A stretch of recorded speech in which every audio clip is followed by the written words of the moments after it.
In sports, we often talk about draft steals. Now, the biggest example of that, the NFL, has been obviously Tom Brady. Tom was a late round draft pick, gone on to great success, probably, if not the greatest quarterback of all time, pretty close.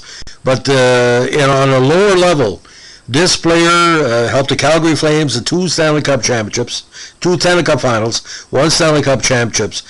He was deep in the ninth round in the 1980 draft, 181st overall.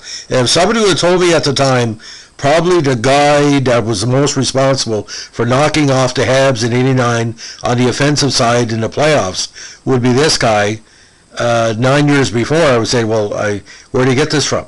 Hakan Loob, now 5'9", 170, one of the best right wingers in Swedish history. Now, came to major prominence playing in the Swedish Elite League. I think he started when he was pretty well 15 for Slite in 1976, where he scored 12 goals.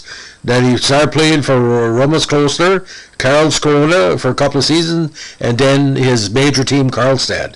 His draft year, he had 15 goals in 36 games.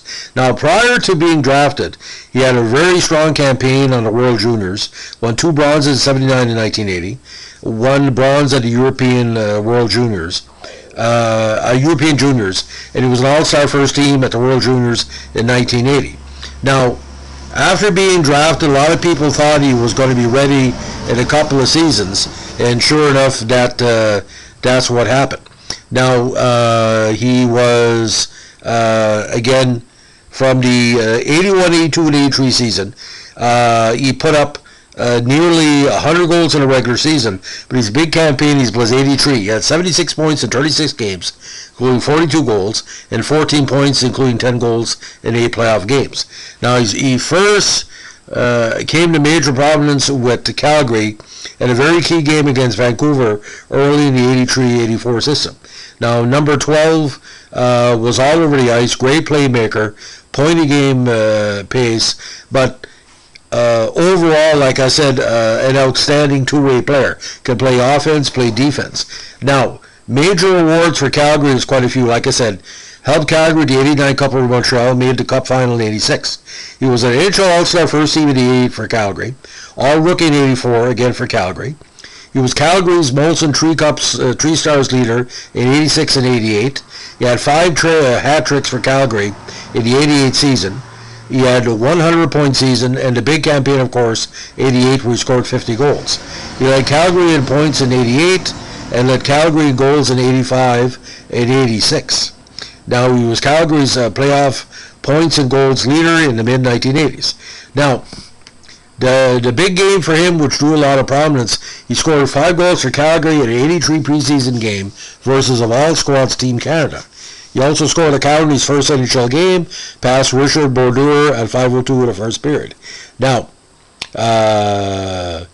he was a big line mate of Drew Newendike during the late 1980s dynasty, especially in 88-89. He was the first Swedish player to score 50 goals in a season when he achieved defeat with 3:05 remaining in Calgary's win against Minnesota on April 3rd, 88. He also became to the first player in Calgary history to be voted to the NHL All-Star First Team in that 88 campaign. Now, he won the Stanley Cup with Calgary in his final NHL game on May 25th, 89. If he would have stayed, I think Calgary would have won at least 1 or 2 more. Now, he was released by Calgary on May 25th, 89, so he could resume his career in his native Sweden. He made a decision so that his 8-year-old son could spend the remainder of childhood in Sweden. Now, Loob, who had played long enough to qualify NHL pension, feared that his family spending more time in North America would lose its Swedish roots, because he was scared the child was getting, either Canadized or Americanized. Now, quite a career in hockey even after Calgary. He played with Karlstad and Team Sweden for the majority of his post-Calgary career. He won the Olympic gold medal in 94 after getting 5th in 92. He was second place in the 84 Canada Cup, missed the 87 by injury. The World Championships, he won 2 gold medals. He was 4th in 82, gold in 87, silver in 1990, and gold in 91. Now, he made the IIHF Hall of Fame in 98. He won the Swedish Championship for Karlstad in 81 as a player, and 97 and 98, and 2002 as GM. Now he was Swedish Player of the Year in 83 for Karlstad, World All-Star Team for Sweden in 83, 90, 91, 92, and 85. Sweden had a World All-Star selection at the time. He also had the Sweden Elite League record for points in a season and goals in a season in 83. Now, Karlstad records most points in one season, again in 83, and that included 42 goals and 34 assists. He was Sweden points leader in 83, 91, 92, and 93. Sweden goals leader 83, 91, 92, 93. Sweden assist leader in 83 and 1990. Sweden playoff points leader in 81, 83, and 1990. Goals leader 81, 83, 90, and 91. Playoff assists leader in 81. He was also Karlstad's general manager between 97 and 2004. Now, injuries kind of hampered his international play. He was unable to play the 83 Worlds due to a broken collarbone, and he missed the 87 Canada Cup because of off-season shoulder injury. Now, a big tennis player in his off time. A lot of people thought he should have gone out for Swedish tennis program, but that his first sport took up most of his time. Now, big Peter Forsberg and Mark Stassen have said in published reports that he was a hero during their childhood years, and of course Forsberg and Loob will later be teammates on Sweden's '94 Olympic team. Of course, I bet Team Canada. Now, Karlstad retired Loob's number 5 sweater upon his retirement in '96. Now, going over some details about Loob's career. Now, he grew up in the small town of Slite after being born in Gotland. Now, he's Estonian, by the way. So he has that natural Estonian strong athlete mentality within his system. Now, Loob's grandparents, together with their children, including Loob's father Paul, fled to Gotland in a small boat across the Baltic Sea from the island Kinu during the German occupation of Estonia in '74, so he's a survivor of the Holocaust. He played ice hockey at the age of 5 when an artificially frozen rink was constructed near his home. Again, he also competed besides tennis in handball, football, and sailing, and was one of Sweden's best table tennis talents at the time, winning the Tommy Sport Cup in '71 at the age of 11. Now, again, he made his senior debut with IK Greap when he was 15, but he decided to retire from the other sports to pursue hockey.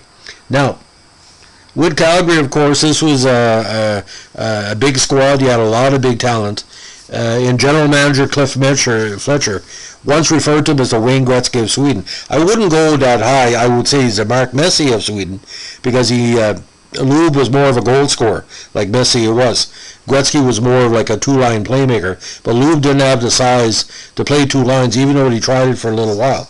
Now, the injuries were a little bit a factor in his campaign, and again, that 50 goal was just a tremendous, made international headlines. Now, talking about leaving Calgary, he said in 1989, explaining his reasoning for leaving the Flames, he said, "I have to realize my family's a big thing in my life. I could probably play another few years, but I'm just happy with the 6 years I had in Calgary. Cliff Fletcher treated me as well as anybody ever treated me in my whole life, the GM. I think Calgary was pretty happy with what I've done for them, and I'm certainly very happy with what they've done for me." Now,